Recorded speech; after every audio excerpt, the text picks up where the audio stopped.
Bueno, primero me presento, soy Alberto Villasís, hice la residencia de hemodinamia en el Hospital de Clínicas, así que es mi principal lugar de trabajo en otros lugares, pero eso es a modo de presentación. Y bueno, vamos a hablar de lo que es la patología aórtica, pero primero hay que hacerse un interrogante de por qué es importante, por qué la estudiamos, y bueno, qué es lo que vemos en todos los reportes, tanto guías como consensos, que tanto la enfermedad arterial coronaria, la periférica, pero sobre todo la aórtica, tiene una elevada prevalencia y mortalidad. Entonces tiene mucho impacto en nuestra población y desde ahí es que nosotros tenemos que conocer cuál es el manejo para que no se nos escapen esta patología tan grave. Y cada vez que encontramos una enfermedad tan compleja, es importante hacer un manejo multidisciplinario. ¿Sí? Esto tiene que ver con todas las especialidades que interfieren tanto en el seguimiento, la prevención, el tratamiento y todo lo que conlleva a un diagnóstico precoz. ¿Para qué? Para buscar objetivos de prevenir la mortalidad, prevenir el desarrollo de la aterosclerosis, reducir los riesgos de eventos duros, tanto cardíacos como periféricos, mejorar la supervivencia, bueno, todo lo que tiene que ver con aumentar la esperanza de vida y una buena calidad de vida. ¿Sí? Y para eso hay pasos iniciales que ya nos marcan las guías, como son los cribados, qué pacientes tenemos que tener en cuenta para seguirlo un poco más de cerca, facilitar el acceso temprano al tratamiento y garantizar un tratamiento médico óptimo, que eso ya es muy de la parte clínica. ¿Sí? Y hay que clasificarlos.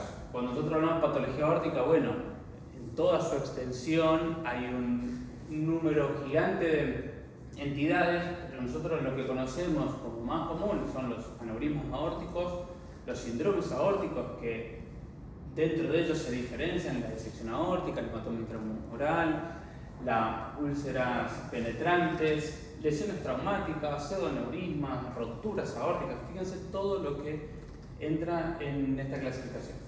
Y también hay unas menos frecuentes, como son las antiinflamatorias, las ateroscleróticas, las genéticas. Van a conocer muchos pacientes con enfermedad de Marfan, con fenotipos altos, longilíneos, bien brazos largos, exacto, anomalías congénitas. Bueno, ahora nosotros vamos a hablar de aneurisma y síndromes aórticos.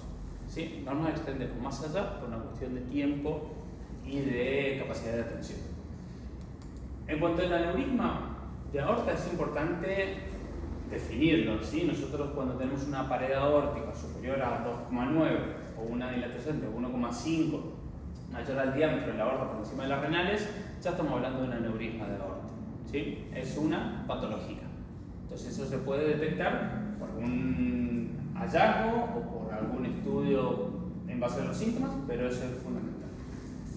Y lo que yo tengo que tener presente es cómo llega esta patología. ¿Sí? Entonces, la fisiopatogenia es clave, porque todo empieza con un proceso aterosclerótico.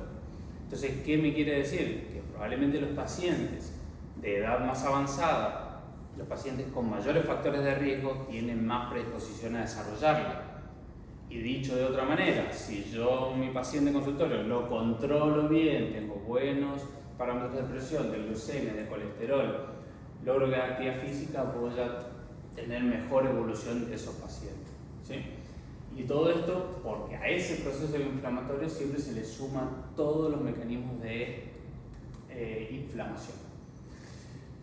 Cuando nosotros vemos en todo su trayecto la arteria aorta, tiene distintas mediciones que rondan en lo normal y a su vez se diferencia entre el hombre y la mujer por algunos milímetros. ¿Lo tenemos que saber de memoria? Y no, porque hasta el día de hoy nosotros muchas veces buscamos, cuando tenemos un eco que nos da duda, bueno, a ver cómo está en relación a la imagen que tomamos. Pero sí es bueno saber que a veces las mujeres tienen mayor predisposición a rupturas, entonces por eso cambian mucho los diámetros de normalidad, y cuando la mujer se está acercando a ciertos parámetros que ahora vamos a ver, hay que tenerlo más presente. Otra forma de clasificarlo es si es sacular o fusiforme. Esto tiene que ver también con lo que es las características anatómicas, que ustedes ya lo conocen, pero bueno, es importante en el desarrollo y la evolución. Y siempre que tengamos una dilatación patológica hay que buscar hasta dónde se extiende. Entonces fíjense, cuando les menciona la guía que las clasifica tipo 1, tipo 2, tipo 3 hasta tipo 5, por si se extienden por encima hacia la aorta torácica, la aorta descendente, o si son suprarrenales, pararrenales. Y esto tiene que ver para enfocar el tratamiento, ¿sí? O sea, cuando nosotros vemos hay una dilatación anormal, tenemos que ver hasta dónde se extiende y cómo encararlo. Y empieza a nombrar características de alto riesgo. La guía empieza a buscar características que nosotros podemos ver en consultorios, como la relación con las alturas, si tiene hipertensión mal controlada, la media longitud de la aorta, los límites superiores a lo normal según la edad, tasa anual de crecimiento del diámetro, el fenotipo, si es de la raíz o de la aorta ascendente, donde se encuentra la dilatación. Bueno, son dos características que a mí me denotan un alto riesgo de ruptura. Entonces, un mensaje clave ahora es qué paciente a mí no se me puede escapar, qué paciente que yo voy a ver tiene alto potencial de complicarse, ¿sí? Entonces, por eso empiezo a mencionar características clínicas como el EPOC, la hipertensión, si es sacular, características que tengan que ver con la aorta ascendente, la predisposición tóraco abdominal, la predisposición genética, signos radiológicos de ruptura, ¿sí? Empieza a detallar específicamente qué tenemos que buscar: hematoma retroperitoneal, signos de media luna, hiperdensa, calcificación, fisuración del trombo, extravasación de contraste. Bueno, distintas características que a mí me hagan pensar que un paciente que puede evolucionar muy mal a corto plazo. Fundamental, ¿por qué hablamos de esta patología? Como dijimos al inicio, por la prevalencia. Hombres más de 65 años, del 5-8% lo presentan. Las mujeres, el 2%. O sea que estamos hablando de una relación del hombre de unos 3, 4 a 1 con el sexo femenino. El riesgo de ruptura. Fíjense que a medida que aumentamos los milímetros de dilatación, hay mayor porcentaje de ruptura. Entonces, por eso es que nosotros hacemos tanto hincapié en eso.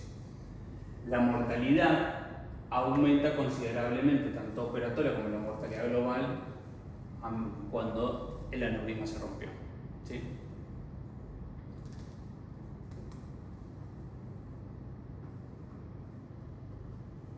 Bueno, y el crecimiento anual de 0,3 a 0,5 por año es algo que yo lo puedo hacer en seguimiento con las imágenes. Bueno, ahora en cuanto a la distribución, también hay porcentajes de presentación. O sea, fíjense que el aneurisma aorta abdominal es del 80%, por eso es que estábamos haciendo más hincapié en esta patología. Pero también hay distribución tóraco-abdominal y de la aorta ascendente que no se nos puede escapar. Y de acuerdo al sector son las etiologías, ¿sí? Nosotros podemos decir rápidamente que todo lo que es la aorta ascendente va a encontrar aterosclerosis, la válvula aórtica bicúspide es muy común en alguien que ya tiene una patología de la válvula aórtica, de empezar a dilatar la raíz de aorta. Después, cuando tenemos la aorta descendente, generalmente está asociado a coartación, aortitis, aterosclerosis, traumatismos, suelen ser menos frecuentes. Pero en lo que es la aorta abdominal, ya empieza a haber degeneración de la media, como dijimos, todos estos procesos inflamatorios, trastornos genéticos, infecciones, y por eso el cribado muchas veces se hace con las ecografías y con ecografía abdominal. Bien, ahora ¿cómo lo clasificamos clínicamente? Ya tenemos lo que es la fisiopatogenia. Bueno, el paciente se puede presentar asintomático, un hallazgo, ¿sí? Una ecografía abdominal, eso es muy común. Recuerden que todos los ecografistas, para ver las vísceras abdominales y poder medirlas, hacen una relación con la aorta, o sea que sí o sí van a buscar la aorta. Por eso es muy común que el paciente se hizo una ecografía por cualquier otro motivo y llegó con el diagnóstico de aneurisma asintomático. Sintomático no roto, bueno, el paciente empieza con algún dolor pulsátil y que es lo más común de encontrar. Roto, contenido. También nos ha pasado en alguna imagen, sobre todo ya cuando lo sospechamos, vemos tomografía, se ve que está roto, pero está contenido y no genera ninguna complicación hemodinámica. Y el peor de los escenarios es cuando ya está roto, no está contenido y el paciente tiene esta triada generalmente o el escenario que es el más complejo, donde rápidamente evoluciona al shock hipovolémico. Y como les decía, a veces pueden ser estudios complementarios, hallazgos como radiografías. Hoy ya no se usan tanto, pero antes la radiografía de PIUS podía mostrar algún realce que nos impresionara que la aorta puede estar dilatada. Las ecografías abdominales, que simplemente se miden. Las tomografías. Es el estudio que hoy por hoy se encuentra en todos los centros, que tiene una gran resolución y que me va a aportar mucha información. Fíjense cómo en este esquema nosotros podemos en una tomografía hacer mediciones de todos los segmentos de la arteria aorta y las arterias ilíacas para ver hasta dónde se extiende la dilatación, para ver si hay hematoma contenido. Entonces es algo que es muy importante tenerla presente. ¿Qué hay que tener como característica? Pacientes que son alérgicos al yodo, tengan alguna nefrotoxicidad, quizás por el contraste sea más complejo. Y algo que ocurre en muchos centros de alta complejidad, tienen las tomografías de alta resolución con reconstrucción 3D, entonces uno no solo está haciendo el diagnóstico, sino que ya está pensando en la planificación del tratamiento en base a lo que encontremos, ¿sí?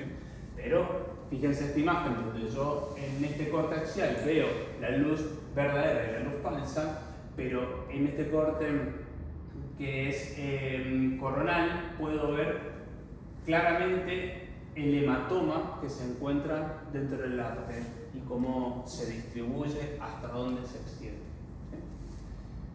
El ecodoppler, eso lo van a encontrar en cualquier unidad coronaria, en cualquier lugar cardiológico, que el mismo cardiólogo cabecera muchas veces tiene experiencia y que rápidamente buscan medir la válvula aórtica, ver si hay dilatación, ver si es trivalva o no. Y aquellos que tienen más experiencia pueden evaluar no solo la dilatación, sino ver a veces flap de disección, alteración en la raíz de aorta. Y cuando uno tiene lesiones en la raíz de aorta, también hay que ir a buscar en otro segmento. Entonces, el ecodoppler nosotros se lo pedimos a nuestros pacientes casi anual para el seguimiento, y cuando ya empieza a dilatar, por ahí puedes decir, bueno, hay que ir a buscar más abajo, ¿sí?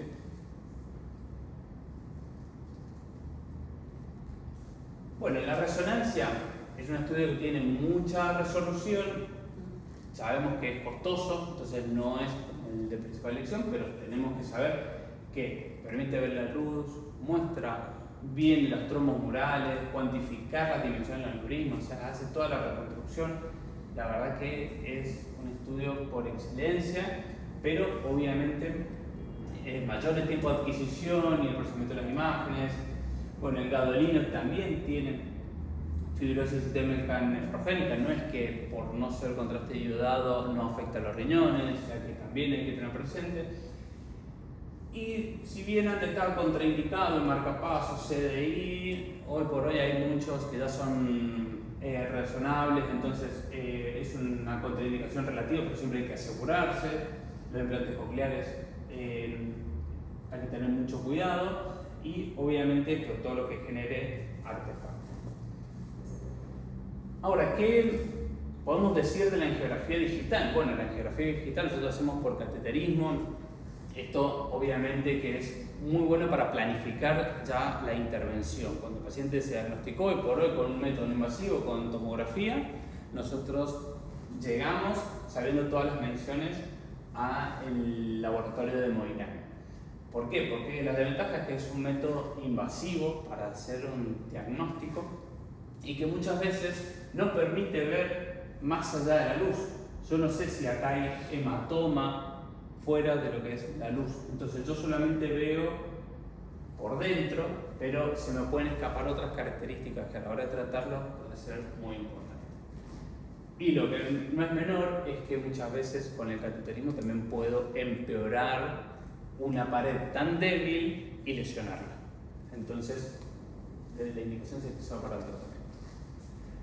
Ahora, ¿qué es importante? ¿Qué me dice la guía con las recomendaciones del aneurisma aórtico? Repasamos. Cuando se identifica un aneurisma aórtico en cualquier localización, se recomienda valorar toda la aorta y la válvula aórtica, tanto basal como durante el seguimiento. No solamente al inicio, sino después en los controles tengo que seguir chequeando la aorta en toda su extensión. ¿Sí? ¿Y cómo es el tratamiento? Un poco lo dijimos, el control de los factores de riesgo es fundamental, es algo que es de la parte clínica, es algo que es del consultorio. Cuando el paciente le detecto un aneurisma, yo tengo que tratar de controlar la presión arterial, tanto sistólica como diastólica, reducir todo el riesgo de arteriotrombosis, control óptimo de las glucemias, el colesterol, con toda la cantidad de fármacos que tenemos para lograr objetivos. ¿Sí? Y a esto hay que sumarle no solamente lo farmacológico, sino lo que tiene que ver con el estilo de vida, porque hay demostraciones de que el paciente que hace actividad física tiene mejor control de la presión arterial y probablemente mejor control de sus patologías aórticas. El dejar de fumar, que es fundamental en todo esto, nos ha pasado muchas veces, tanto en la parte coronaria como periférica, como en la aórtica, que hay que pedir insumos, prótesis, aprobaciones de obras sociales, un montón de burocracias y el paciente sigue fumando. Y llega con olor a cigarrillo el día de la intervención. Entonces es fundamental desde el punto de vista cardiológico, clínico, lograr estos objetivos. Y después, como todo, se les prende cuando encaramos para una cirugía convencional o cuando un tratamiento endovascular. Bueno, cuando nosotros empezamos a ver la guía, vemos que los pacientes asintomáticos con una aorta dilatada o un aneurisma aórtico abdominal, nosotros tenemos que ver los diámetros máximos y el crecimiento. ¿Sí? O sea que la monitorización está indicada. Y luego, fundamental, lo que les dije, dejar de fumar, y acá la reparación está indicada si supera los 50 milímetros y si el aneurisma supera los 10 milímetros por año. O sea, no hay duda de que ese seguimiento hace que el paciente tenga necesidad de una intervención. Ahora, si un aneurisma es grande anatómicamente, apto para endoprótesis valvular, que eso es EVA, se recomienda la intervención abierta o la endoprótesis con un riesgo quirúrgico aceptable. Entonces, algo que nosotros, que tenemos a nuestro paciente, vamos a saber si tiene signos de fragilidad, si va a tolerar una cirugía grande. Recuerde que la cirugía abdominal son cirugías complejas. Entonces, pacientes añosos, con muchas comórbidas, que quizás tienen EPOC o alguna patología que haga un postoperatorio más complejo y una anatomía favorable, quizás yo lo puedo ya estar seleccionando para una endoprótesis. Bueno, ¿y cuáles son las recomendaciones específicas de la endoprótesis? Sí, tanto el TEVAR como o sea, la torácica como la endoprótesis es de forma individualizada, asociado a lo que les decía. Importante, que anatómicamente tenga características para poner una endoprótesis. Muchas veces nosotros nos entusiasmamos con alguna endoprótesis, pero después cuando vemos la imagen de la tomografía no tiene las características adecuadas por el sitio de anclaje de la endoprótesis, porque quizás los accesos por donde uno quiere ingresar, como las arterias femorales, tienen demasiada tortuosidad, calcificación, misma disección. Entonces son pacientes que quizás uno los tiene que rechazar o reevaluar a posteriori. ¿Sí? Entonces, si anatómicamente es factible, bueno, nosotros individualizamos al paciente y vemos el riesgo y el beneficio de cada intervención.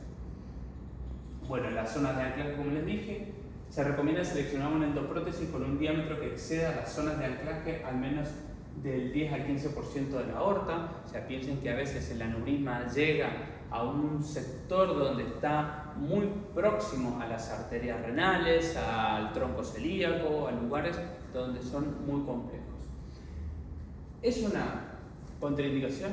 No, porque la realidad es que hoy, con todos los avances de la industria, hay prótesis fenestradas, hay prótesis que tienen sus ramas para estas arterias que salen de la aorta, y incluso hay lugares donde se hacen las prótesis diseñadas para cada paciente, ¿sí?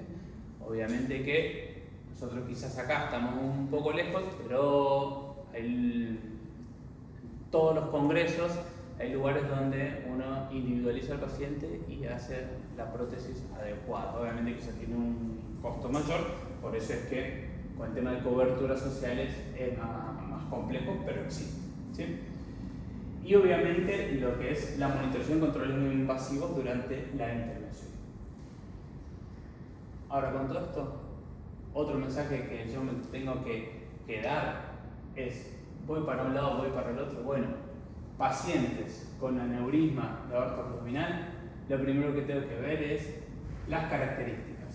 Si es más de 75 en los hombres, más de 50 en las mujeres, o por ejemplo Marfan, que también tengan 50, aneurisma sacroiliac más 45, bueno, esperanza de vida más de 2 años, evalúa el riesgo de mortalidad operatoria, lo que le decía, las comórbidas, y la edad y todo lo individual de ese paciente. Si es bajo, puede hacer una reparación electiva, reparación abierta, que es la cirugía clase 1, y el EVAR clase 2A. Pero si el riesgo es alto, no va a haber dudas de que me voy a inclinar por la endoprótesis, ¿sí? Hoy por hoy, como la cirugía tiene que estar a cargo también de un equipo muy especializado, realmente no todos los centros cuentan, ya empieza a ganar mucho terreno la endoprótesis, pero por ahora esto es lo que nos marcan las guías, ¿sí? Y fíjense, si tiene un riesgo de mortalidad prohibitivo o no tiene esperanza de vida, solamente me inclino por el tratamiento farmacológico, que debe estar siempre. Ahora, el tratamiento endovascular, todo lo que nosotros hacemos por dentro, ¿sí? Con una malla de alambres, que es un stent que está forrado, bueno, tiene un proceso de planificación muy detallado, es bastante minucioso para poder elegir la prótesis adecuada y para poder tener una buena evolución de los pacientes. ¿Qué tengo que evaluar? Condiciones del implante, todos los accesos, las angulaciones, el calcio, los trombos, determinar el tipo de dispositivo, las medidas, la estrategia del implante y definir todos los accesorios que yo necesito para ese.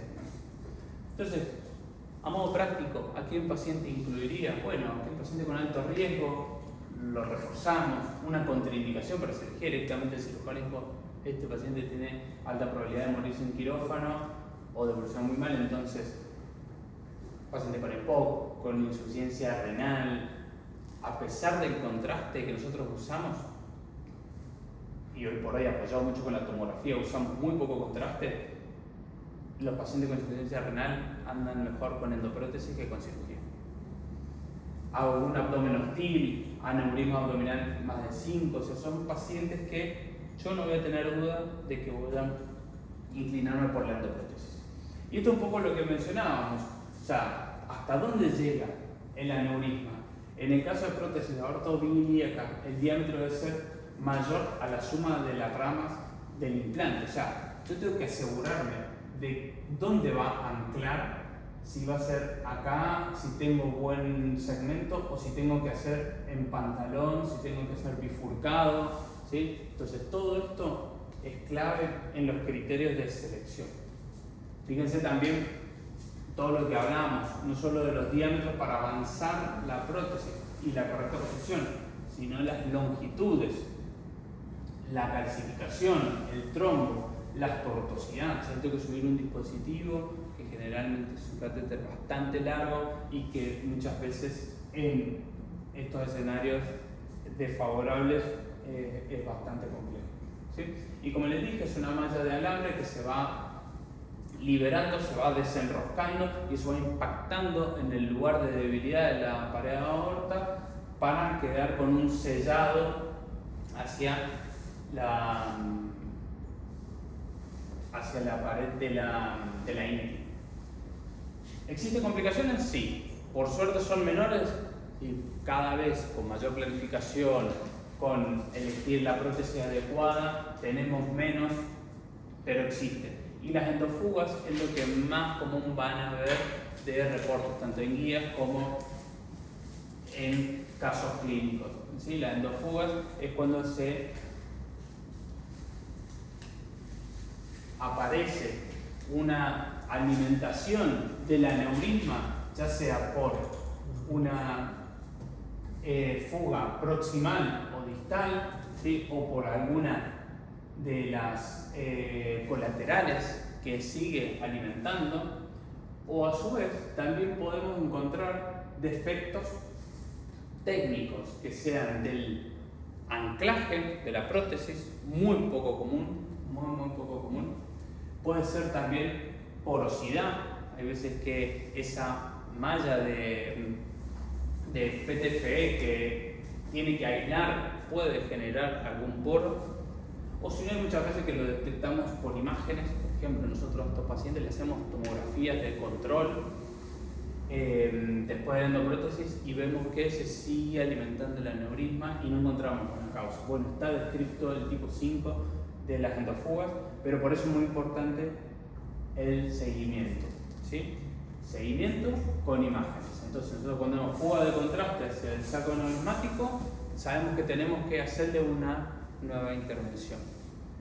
Incluso a estos pacientes se les dice que es común que necesiten una intervención o que puede ocurrir para que no se sorprendan después. Porque hay veces que uno tiene que terminar de hacerlo cuando encuentra esta imagen, pero suele ser una resolución menor o en la gran mayoría de los casos bien tolerada por el paciente. ¿Sí? Doctor, ¿a qué tiempo se le hace el control de tomografía? Habitualmente lo hacemos a los 6 meses y todo mejora está todo bien. Y, o sea, así, y si tiene la fuga se va a detectar ahí en la... Sí, primero tenemos que ver la angiografía post-implante si no hay fuga, ¿viste? Eso es el perfil. Por lo menos no hay fuga en los bordes proximales y distal. Después las otras clases de fugas son de mucho menos riesgo y hay que evaluar si el aneurisma crece, se mantiene igual o disminuye, eso es importante el seguimiento. Hoy por hoy, con todas las herramientas de tecnología, ayuda a que realmente uno se quede más tranquilo en sala de cómo queda implantada la prótesis. Entonces, por ejemplo, se hace superposición tomografía con la angiografía para ver realmente si está en el sector que nosotros indicamos. Entonces, los angiógrafos nuevos tienen esa capacidad de hacer la superposición. Es un dato que a veces ayuda a dejarnos tranquilos. Y también hoy por hoy en algunos centros usan el ultrasonido intravascular, o sea, el IBUS, que se usa para coronaria. Bueno, acá es un poco más amplio, pero también buscando cómo quedó posicionado y en contacto todos los alambres hacia la pared. Entonces, de alguna manera eso evita encontrarse con una endofuga posterior. Pero muchas veces pasa esto, que cuando uno no logra una buena selección, a veces puede haber comunicación de una colateral, ¿sí? Entonces, objetivo: evaluar anatomía versus riesgo. Si nosotros tenemos, por ejemplo, una anatomía desfavorable para la endoprótesis y el riesgo quirúrgico normal o bajo, no va a haber duda de que este paciente lo contamos con el cirujano, ¿sí? Si nosotros tenemos una anatomía favorable para la endoprótesis por la tomografía, pero es independiente del riesgo, bueno, quizás la endoprótesis sea lo más beneficioso, mejor tolerado, menos tiempo postoperatorio, no lleva anestesia general en muchos casos. Y si nosotros tenemos, obviamente, que el riesgo quirúrgico es alto, bueno, indicamos la endoprótesis. Pero bueno, siempre reforzamos que sea un paciente con buena anatomía. Es un poco un resumen de lo que es aneurisma, siempre hay mucho para comentar, pero para que no sea extenso pasamos a los síndromes aórticos agudos. ¿Sí? Si bien van de la mano, y hay veces que se decía en literaturas antiguas el aneurisma disecante y todo, es importante ver cuándo hay un síndrome aórtico agudo del aneurisma que charlamos hace unos días. Entonces, a modo de definición, nosotros tenemos que decir que es una rotura de la capa media causada por una hemorragia intramural. O sea, esto hace que se separen las capas de la aorta, como vimos en una imagen anterior. Es importante ver cada una de las láminas que la componen, y esto forma una luz verdadera o una luz falsa. Hay veces que está comunicada o no. Sí, hay veces que nosotros podemos tener, fíjense, esta tomografía con la luz falsa y cómo se detecta, y otras veces que va a ser más difícil. Lo que vemos en todos los libros de fisiopatología, bueno, la disección clásica ocupa el 83%, es de las más frecuentes de encontrar y es la que a mí me va a mostrar un flap, ¿sí? Una comunicación de la luz verdadera con la luz falsa. Hematoma intramural hay de un 6 a un 15% en menor medida, esto está contenido, y la úlcera penetrante, que sobre todo está asociada a mayor aterosclerosis, fíjense la distribución de colesterol, o sea, cómo empieza a generar todo un daño inflamatorio con la posterior lesión hacia las capas más internas. Otra manera de clasificarla, además de las tres que mencionamos, es saber que existe una disección aórtica sutil o con una discreta protuberancia, o los que son los iatrogénicos o traumáticos, también están descritos en estas lesiones del síndrome aórtico agudo. Esto es como si fuese una pregunta de examen, pero más allá de eso es la interpretación clínica y pronóstica. ¿Sí? ¿Por qué? Porque acá nosotros tenemos dos clasificaciones, Stanford o de Backey. ¿Sí? Lo que es importante ver es que todo lo que es Stanford A incluye la aorta ascendente. ¿Sí?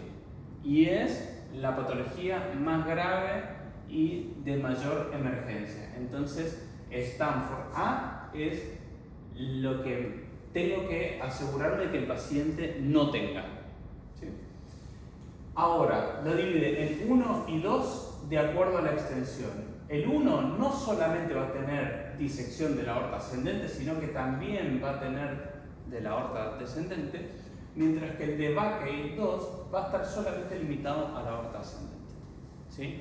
Esto cambia mucho porque estamos hablando de un paciente que probablemente se ha presentado con dolor agudo, está hipertenso, está refractario y que quizás, o mejor dicho, sí o sí necesita una cirugía de emergencia. ¿Sí? Entonces cambia mucho si está limitado o no. Y lo mismo pasa con el Stanford B. Bueno, esto habla solamente de disección de la aorta descendente. ¿Sí?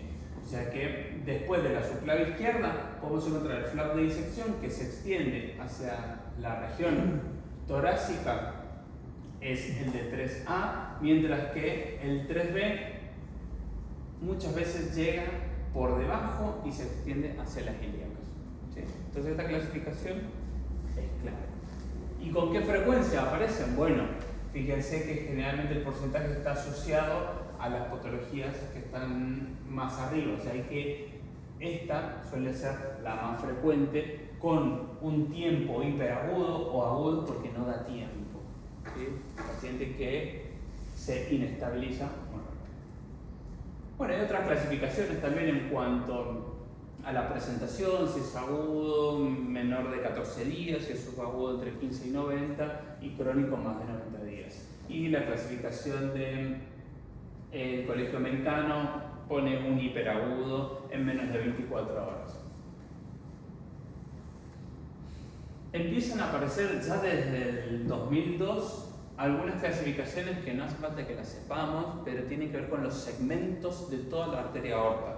Y esto es porque hoy por hoy hay mucho tratamiento híbrido. Entonces, pacientes que nosotros detectamos alguna disección, hematoma, úlcera penetrante, de acuerdo a la localización uno puede establecer el mejor tratamiento, ¿sí? Como dijimos, la anatomía es fundamental para encarar estos pacientes. ¿Y cuáles son los interrogantes? Bueno, primero, ¿tenemos una disección o es solo hematoma? ¿Está contenido? ¿Hay úlcera? ¿O realmente hay un TIR y dónde se encuentra? ¿Qué extensión tiene? Fundamental. ¿Y hay compromiso de las coronarias? Bueno, muchas veces cuando vemos la disección de la aorta ascendente, pensar siempre que puede estar comprometida alguna arteria coronaria. Yo siempre cuento que en mi residencia tuve un caso de un paciente con un supra de cara anterior y que lo anticoagulamos y lo doble antiagregamos.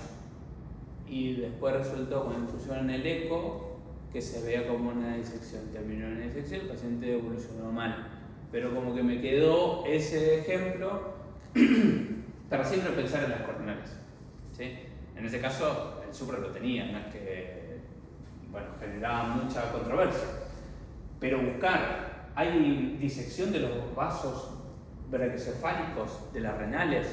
Porque hay muchas veces que cuando tengan que poner una endoprótesis o vean la disección en la tomografía, tienen que buscar si se extiende hacia las arterias renales. Hay compromiso de las dos, está en insuficiencia renal, hay insuficiencia aórtica. Bueno. Y a partir de ahí uno puede, como se hacía antes, por cateterismo, como un hallazgo, como una iatrogenia, pero detectarlo de manera en fluoroscopía. Fíjense cómo podemos encontrar algunos signos de disección de toda la arteria aorta. Y hoy por hoy estos pacientes van a tomografía antes que a cateterismo. Como le dije, a veces que puede ser por lesión de los mismos catéteres. Cuando empezó la hemodinamia, hace ya varios años, los catéteres eran más duros, las cuerdas no eran buenas y generalmente se hacían traumatismos. Hoy por hoy no nos pasa, pero está. Entonces la tomografía, como dijimos con las aneurismas, el método de elección suele estar en todos los centros, con un buen contraste. Nosotros vemos bien el calcio, vemos todos los cortes, evaluamos el engrosamiento de la pared y vemos toda la reconstrucción de los segmentos, el 3D. Aparece el eco transesofágico. La verdad que no todos los centros tienen un eco transesofágico como para hacerlo, pero la verdad que tiene muy buena sensibilidad. Evalúa también si tiene un compromiso de la válvula aórtica, entonces ayuda a evaluar el pronóstico, ver el derrame pericárdico, ver si el paciente tiene que ser punzado. ¿Sí? ¿Qué buscamos? Luz verdadera, luz falsa. Simplemente con tener a veces un operador entrenado en la unidad coronaria uno puede hacer un diagnóstico precoz. Y la resonancia siempre hay que mencionarlo porque obviamente que las imágenes son muy claras, pero en un contexto de inestabilidad hemodinámica, un paciente refractario, llevarlo a resonancia no es el método de elección. Entonces cuando uno tiene que ver y comparar, quizás la tomografía es por lo que nos inclinamos, por su alta sensibilidad y especificidad, y quizás que el paciente lo tolera y en pocos minutos con el contraste hacemos el diagnóstico certero para ver si tiene que ir a cirugía o si un paciente que simplemente monitoreándolo y controlándolo nos da tiempo a elegir un tratamiento adecuado. ¿Sí? Este es un slide que a mí me gusta colocar mucho porque habla del riesgo relativo de la disección aórtica en base al diámetro. ¿Qué quiere decir a grandes rasgos? Cuando nosotros tenemos diámetros menor de 3, 3,5, 4, 4,4, el riesgo es de 89 veces de que se complique y que se diseque, se rompa. ¿Sí? Ahora, cuando nosotros tenemos un diámetro más de 4,5, fíjense cómo sube exponencialmente y empeora. Por eso es que nosotros tenemos que saber qué paciente tenemos, qué paciente estamos tratando y hacer el tratamiento lo antes posible.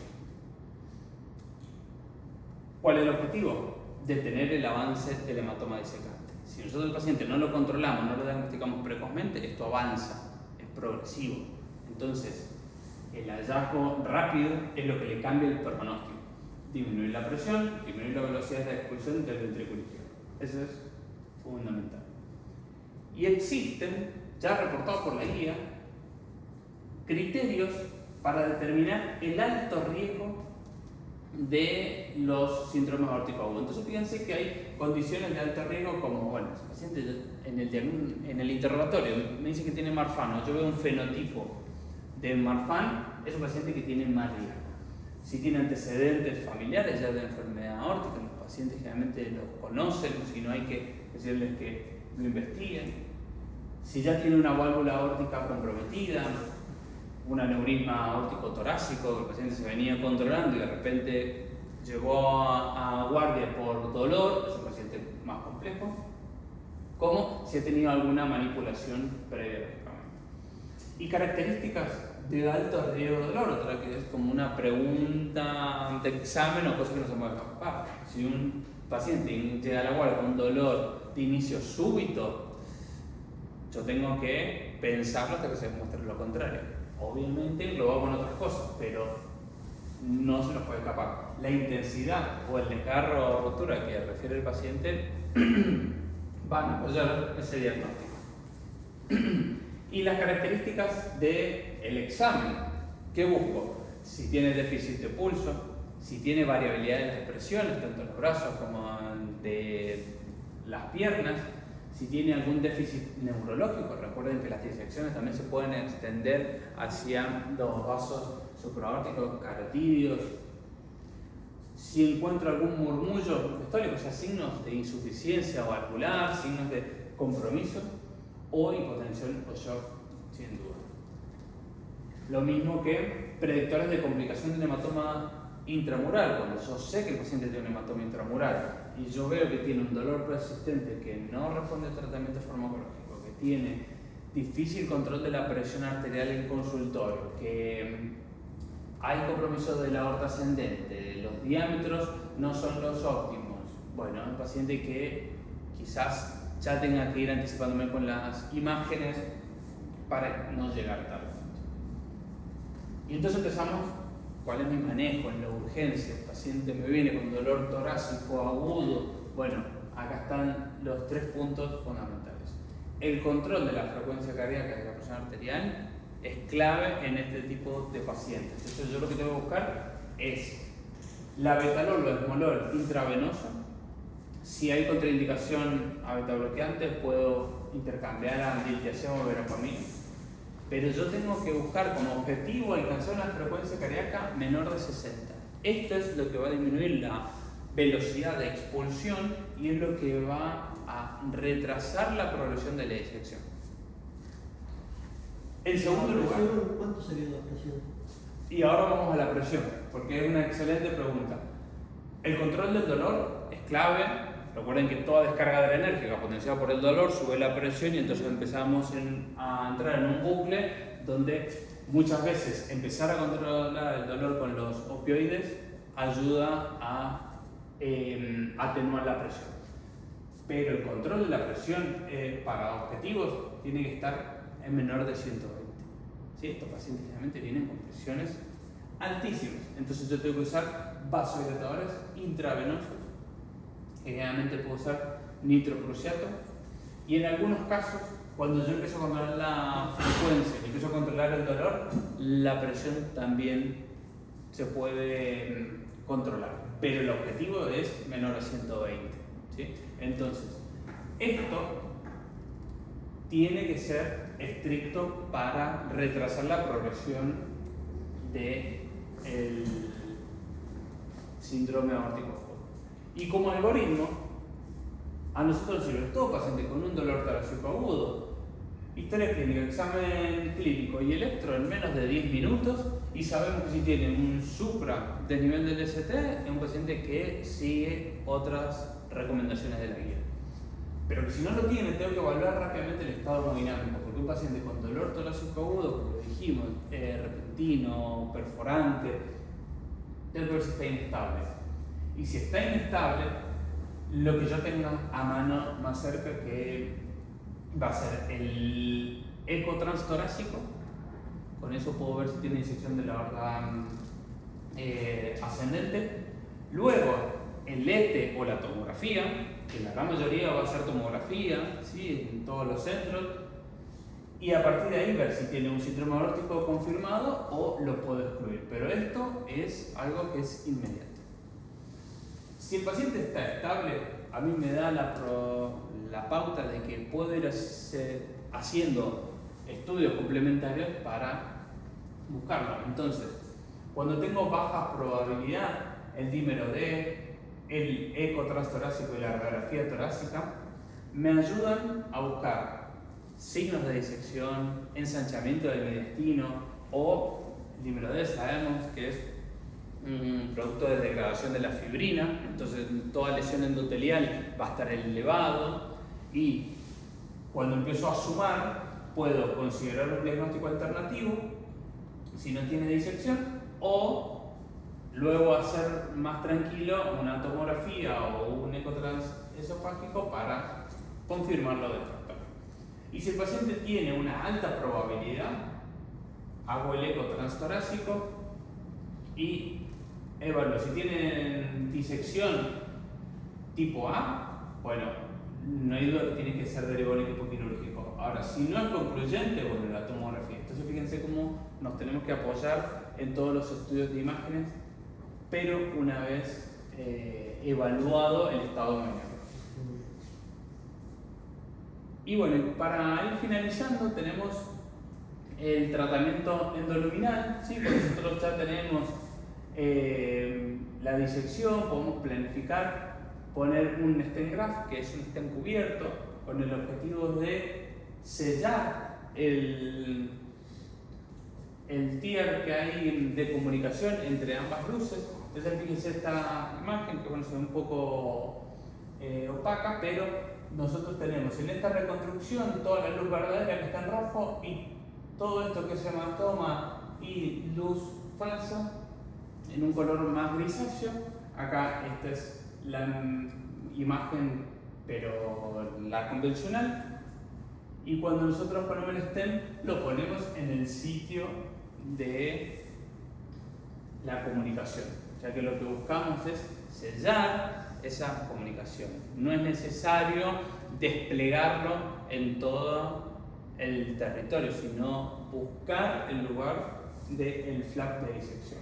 Hay veces que hay que extenderlo, sí, pero realmente buscando ese flap se resuelve. Sí, perdón, sin extenderlo. Sin extenderlo. No hace falta buscar un tier de salida, digamos, donde está el flap de salida. Es muy importante buscar en la tomografía si tenés un tier de entrada, de salida y todo. Si vos tenés solamente de entrada, vos podés hacer la colocación de un stent graft en ese territorio y generalmente se sella, el paciente sale del estado crítico y muchas veces todo lo demás se termina reabsorbiendo. Si después es necesario, se puede hacer una segunda reintervención, pero realmente sellando el flap, la comunicación, ya lo tenés. Y una pregunta, cuando se extiende, yo estoy en la Sagrada Familia que veo, hay un montón de casos, digamos, como que están especializados en esto. A veces se extiende incluso parte de la renal o parte de la esplénica, sí, en la disección. También con sellar entonces arriba, por así decirlo. Exacto, justamente lo que uno busca es sellar arriba y después todo lo demás se va reabsorbiendo. Si está todo disecado, bueno, hay que buscar quizás prótesis que sean fenestradas o que tengan alguna extensión hacia estas arterias como para que no se comprometa el órgano, ¿sí? Mantenerlo permeable. Existen, pero bueno, son escenarios quizás más complejos. Si hablamos de lo que es la urgencia, uno busca obviamente tratar de resolverlo. Lo que está impulsando, por Claro, así exacto. decirlo, ese cambio que sigue. Si nosotros vemos que el paciente está estable hemodinámicamente, que lo pudimos controlar con los fármacos, está en unidad coronaria, está todo estable, podemos hacer la tomografía, reevaluamos bien toda la anatomía, ahí sí uno busca la prótesis adecuada Y lo diferís un poquito. y lo diferís un poco. Hablando de tipo B, siempre, ¿no? Tipo B. Sí, sí, tipo B. Tipo A. Actualmente el TIE está a nivel de la superior izquierda. Entonces, aquí viendo arriba, hay prótesis que tienen extensiones para meter la superior izquierda para asegurar lo que está sellando. Mientras más te extienden la aorta, más chance de paraplegia tenés también. Entonces, ¿qué recomiendan las guías? Bueno, que para todos los pacientes con disección de aorta se recomienda el tratamiento médico, incluido el alivio del dolor y control de la presión, como vimos hace unos minutos. Si es de tipo A, se recomienda cirugía urgente, no hay duda. Si bien han mejorado mucho las prótesis y todo, el paciente que tiene disección de aorta tipo A, o sea, compromiso de la aorta ascendente, va a cirugía. No hay vuelta atrás. Si el paciente tiene disección de aorta tipo A, pero mala perfusión, se debe considerar un abordaje híbrido. Bueno, sí, hay veces que se hace sustitución de la aorta ascendente y después se acompaña de alguna intervención percutánea, sobre todo inferior, aorto bilíaco, entonces uno puede hacer la combinación. Para la disección de aorta tipo B no complicadas, siempre el tratamiento farmacológico, que es clave, y las tipo B no complicadas, considerar la endoprótesis, ¿sí? O sea, que es un paciente que quizás se beneficia más. Hoy por hoy en todos los centros y con los mismos avances, se están inclinando por la endoprótesis, ¿sí?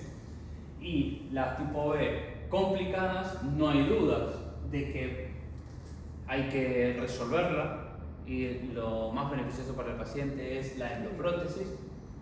Y las tipo B complicadas consideran la cirugía. Bueno, esto es lo que hablábamos antes de individualizar cada paciente. Tiene muchas comórbidas, tiene alto riesgo quirúrgico, tiene anatomía favorable para una estrategia o para la otra, y en base a eso buscar lo mejor.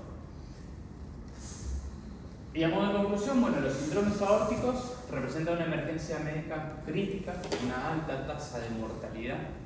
Por eso es que es importante intervenir de forma temprana y adecuada.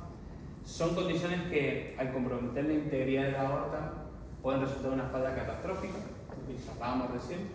La mortalidad, fíjense, de la disección aórtica tipo A, aumenta 1% por hora de la inicio de los síntomas. Es un paciente que no puedo retrasarme en el diagnóstico y en el tratamiento, ¿sí?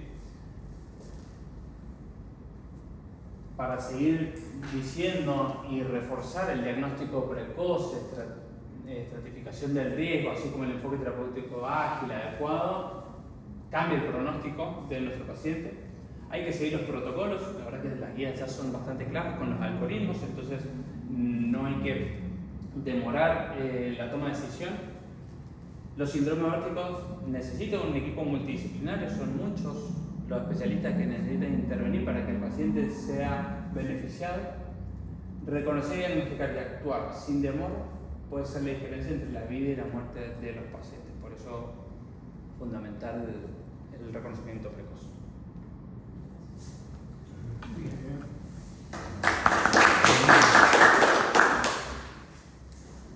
¿Alguna duda? ¿Pregunta?